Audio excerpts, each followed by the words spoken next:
Good evening everyone and welcome. A bit of a different video, huh? No fuss tonight, we're going to do a live analysis of this Real PSG. I rarely do this, but here, why not? Because there are a lot of lessons to be learned. First of all, it was Madrid's team of the season because Trent, Arnold and Hussein were not there. And like this season, we saw the same issues. We changed the coach, but we saw, well, on the field, the same attitudes. That is to say, on Instagram, Fuego, Hermano, etc. In the photos, we make it seem like... On the other hand, on the field, when things aren't going well, we don't play healthily. For instance, there are striking examples. There was a 70-meter sprint by Mbappe, shot, boom, goal kick. Vinicius in the second half, at one point, same thing, not looking. Boom, I shoot, it's blocked. And Bellingham also had one, even though we'll be more lenient with Bellingham, who also ran a lot for others, but maybe he could have, so I shoot. All the gestures of frustration from everyone. We saw this, quickly heads go down. And especially when things aren't going well, everyone wants to solve the situation alone. Second, there's no real reaction, since seeing the quite humiliating number of defeats for Madrid this season is not at all typical for the merengues.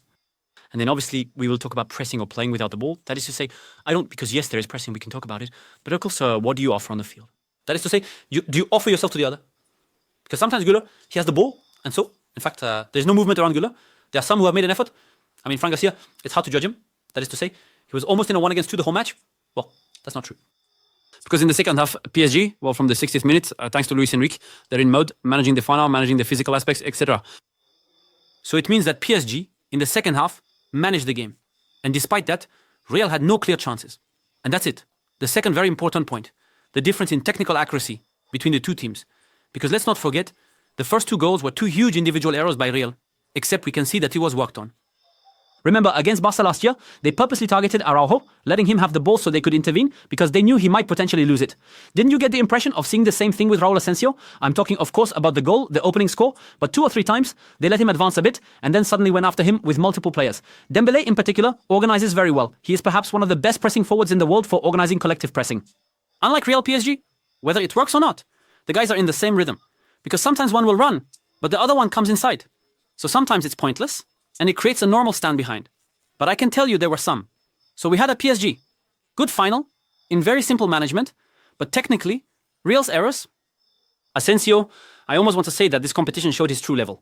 Already at the end of the season, it was complicated. Militão, on one leg coming back, gives you more defensive guarantees. It was a disaster.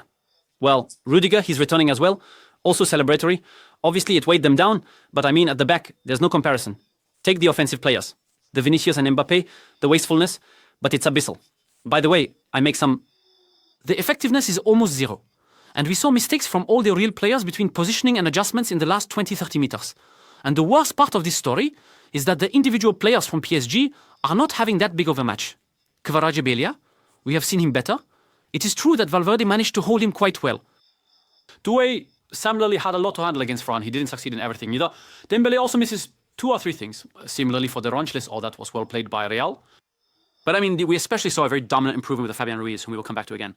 I mean, the individualities of PSG, moreover, they have a bit of waste. But despite that, they were so above because Real can't keep the ball. And there, we're going to come back because either Xabi Alonso is doing it on purpose, I don't know, because I think he's a very intelligent man, or he wanted to send a message to his management by saying it's not going to work. Because yes, if you put the same team for this season, it won't work. There are people who don't want to play with each other, but well, on Instagram, they're all brothers.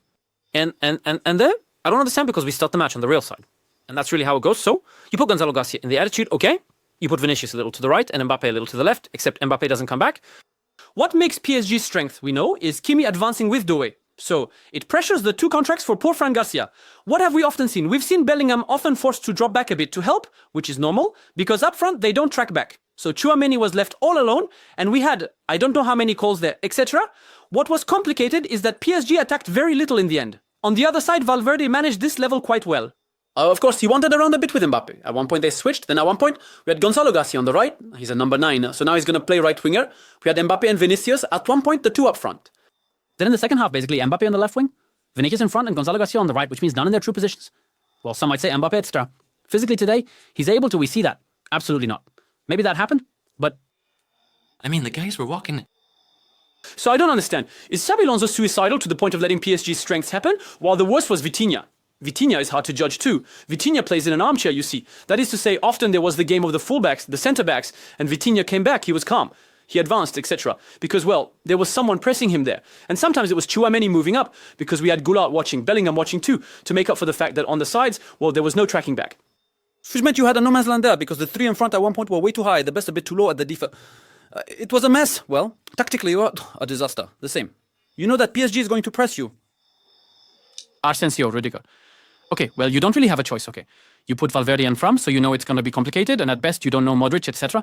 Tchouameni, maybe at some point he wasn't late and all, but I mean, it's complicated when your team isn't split in two, it's split in three. Oh, it's a misunderstanding. That's what, at one point, I asked myself, I made myself intelligent. Are they going to send a signal to his management? Because, honestly, even before the match, you see the lineup and you think they're going to get thrashed. And we keep saying it, huh? PSG didn't even push. On the Parisian side, something interesting I noticed from the other side was that Hakimi was advancing a lot, and actually we have Marquinhos who, and that's where you see that Luis Enrique, his message managed to overcome his players' fears. That means Marquinhos was very high up often, and he even frequently went to the right to come back, etc., which meant that Fabian Ruiz, obviously, took his place. You know, a shifting of positions. What can we say about Neves and Fabian Ruiz? Well, Neves can do everything on the field. He even has that crafty side, Joe Neves. And I'll pull your shot here. Honestly, he seems like an old Han, while the guy is in his 20s. Fabian Ruiz, with perfect precision, the guy's move, etc. So, obviously, this trio in the middle, they do almost everything. But the worst part of this story, if you look closely at the second half, you see that 2 or 3 times, if you really press PSG's defense, it's not that reliable on the first pass. But clearly, even the fullbacks, Mendes and Hakimi are super good when they are on the move. But sometimes they might... There you go. Oh no, we saw a bit of that in the second half and it was tough. Obviously, the entrance of Modric still brings you calm. So it's true that even if PSG played a bit more calmly, and still it's them who score the fourth. But finally, Modric, he brings you a lot. In the end, we saw Carvajal come in. We still have their returning players, so that could obviously give hope to Madrid.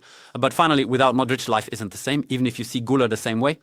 First half, Güler 2 or 3 times. He has the ball, he looks up, but actually there's nobody. Whereas you see the 2 or 3 times, there's Bellingham, even Valverde coming from afar. You make a few breakthroughs because you saw that you could... That's what bothers PSG. Remember Aston Villa. When Aston Villa plays that second half, it's the John Mengen, it's a lot of guys in the midfield, Tielemans and so on, that at some point they will capitalize on that, they will come in full flow, they will manage to shake them up. Well, no reaction. So a very calm PSG. And actually what's most shocking in the story, and that's why the performance is... So everyone's still hard out, is that Bayern did not do that. Bayern had chances. There is a match, there's a real match. Not here. It's the easiest match. For PSG, but since the beginning of the tournament, for PSG. So yes, it's true that physically, there is also an abyssal gap. The physical freshness of the Parisians is astounding. But they play together and have a good attitude. So in a way, it's a lesson and a summary of the 2 seasons of the 2 teams. And I repeat, at Real, we cannot continue like this. Yes, 30, thing.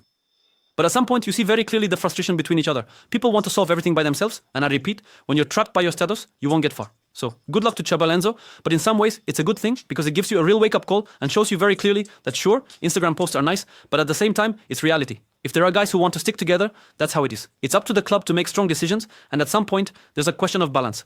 You'll notice that even if the end wasn't great, at least the team was a bit more balanced. Because, excuse me, in the first half, it felt like watching PSG against a very low-ranked Ligue 1 team, even though they were playing Real. So, congratulations, of course, to the Parisians, but on the other hand, there needs to be some serious self-reflection.